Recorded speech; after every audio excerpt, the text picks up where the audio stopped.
नमस्ते भाई। ज्योमेट्री का एक बहुत इंपॉर्टेंट कंसेप्ट है जो भी सीएचएसएल में भी पूछा गया है, पहले भी पेपर में पूछा जा चुका है ये, और गारंटी है कि इस पे बेस सवाल जो अपकमिंग सीजीएल का एग्जाम हो उस पे भी जरूर पूछा जाएगा।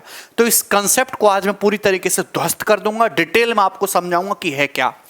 ध्यान से सुनिएगा कि आपके सामने एबीसी राइट एंगल ट्राइंगल है जिसमें एंगल ए राइट एंगल है, तो इसकी तीनों साइड की मीडियन खींची गई हैं, median CE, median BD, median AF. तो दोस्तों ये तीनों साइड्स की माध्यिकाएं खींची गई हैं। जो हाइपोटीनस बीसी है, कर्ण बीसी की जो माध्यिका होती है एएफ, ये जो हो है ये सरकम रेडियस होती है। सरकम रेडियस मतलब यानी कि ये हाइपोटीनस का आधा होती है BC/2, और ये इस राइट एंगल ट्राइंगल की तीनों माध्यिकाओं में यानी कि जो है आपकी EC, BD और AF, तीनों ही माध्यिकाओं में सबसे छोटी माध्यिका की जो लंबाई है वो यही होती है, स्मॉलेस्ट मीडियन। क्या आपको मेरी बात समझ में आई? राइट एंगल ट्राइंगल की तीनों माध्यिकाओं में सबसे छोटी माध्यिका ये होती है।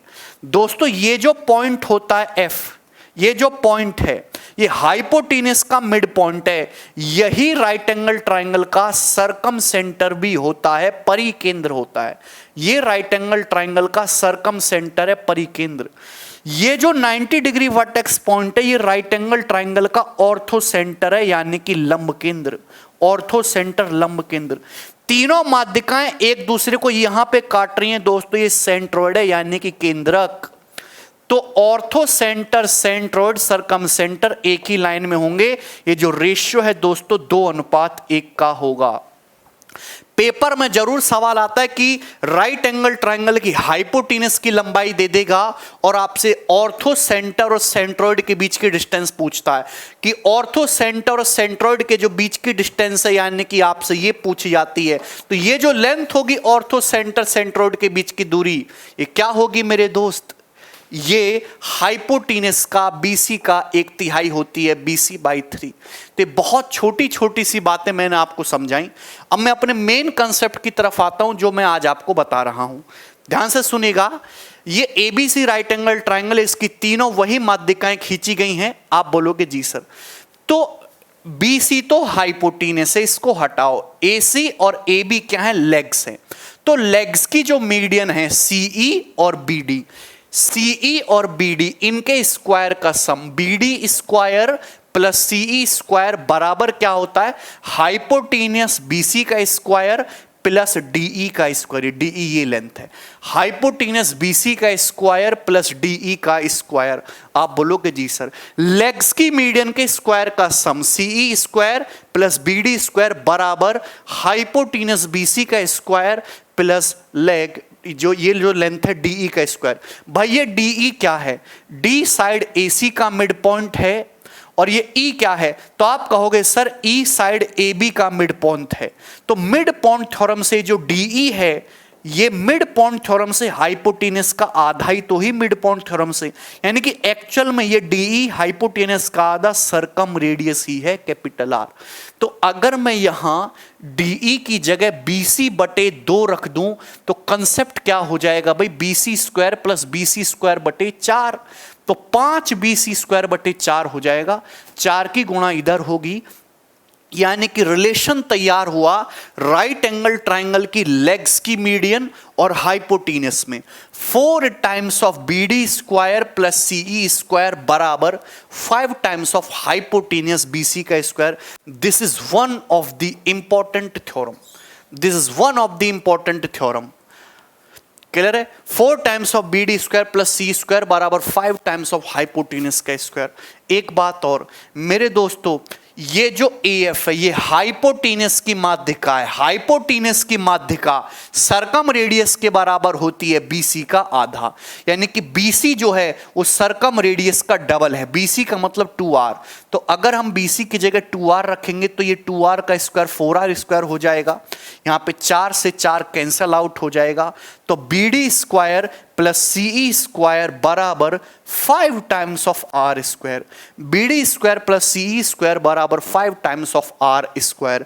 और ये R है क्या? ये सरकम रेडियस ही है, यानी कि राइट एंगल ट्राइंगल के हाइपोटीनस की माध्यिका यानी कि AF। आर और एएफ में कोई अंतर नहीं है। तो राइट एंगल ट्राइंगल की तीनों माध्यिकाओं में रिलेशन भी आपको पता चल गया। लेग्स की मीडियन के स्क्वायर का सम बीडी स्क्वायर प्लस सी स्क्वायर बराबर होता है 5 टाइम्स ऑफ हाइपोटेनियस की मीडियन का स्क्वायर। ये एएफ क्या है? हाइपोटेनियस की मीडियन का स्क्वायर।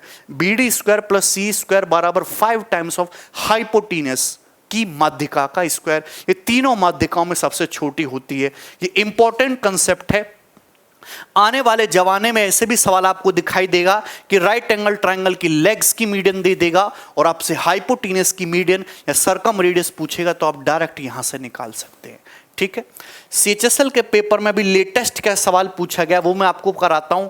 समकोण त्रिभुज एबीसी में एंगल ए 90 डिग्री है। बीडी और सीई दो माध्यिकाएं हैं। सवाल में सीई की लंबाई दे रखी है 5√13/2, बीसी की लंबाई दे रखी है 10। आपसे बीडी पूछा है, माध्यिका बीडी पूछा है, तो there is a direct formula 4 times of CE का स्क्वायर। सीई का स्क्वायर करेंगे तो 25 गुणा 13/4 प्लस बीडी स्क्वायर बराबर 5 टाइम्स ऑफ हाइपोटेनियस का स्क्वायर। हाइपोटेनियस क्या है दोस्तों? हाइपोटेनियस 10 है, 10 का स्क्वायर है 100। आप बोलोगे जी सर पूरे डाटा को 4 से गुणा कर लेते हैं तो ये 25 गुणा 13, 4 से गुणा करेंगे, 4 से 4 कटेगा, 25 गुणा 13 कितना हो जाएगा? 250 प्लस 75 325। 325 प्लस 4 की यहां भी गुणा होगी 4 बीडी स्क्वायर बराबर 500। आप बोलोगे जी सर ये 325 उधर जाएगा तो 4 बीडी स्क्वायर बराबर कितना आ जाएगा? 175।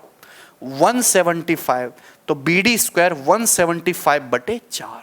तो जो बीडी की वैल्यू होगी 175, 25 7 175 होता है ना, तो 5√7/2, 4 का √2 होता है।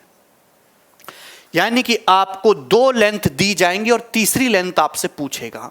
तो जब भी ऐसा सवाल आए आपको डायरेक्ट ध्यान रखना है कि 4 टाइम्स ऑफ मीडियन के स्क्वायर का सम, कौन सी मीडियन? लेग्स की मीडियन के स्क्वायर का सम बराबर 5 टाइम्स ऑफ हाइपोटेनस का स्क्वायर। कोई दिक्कत?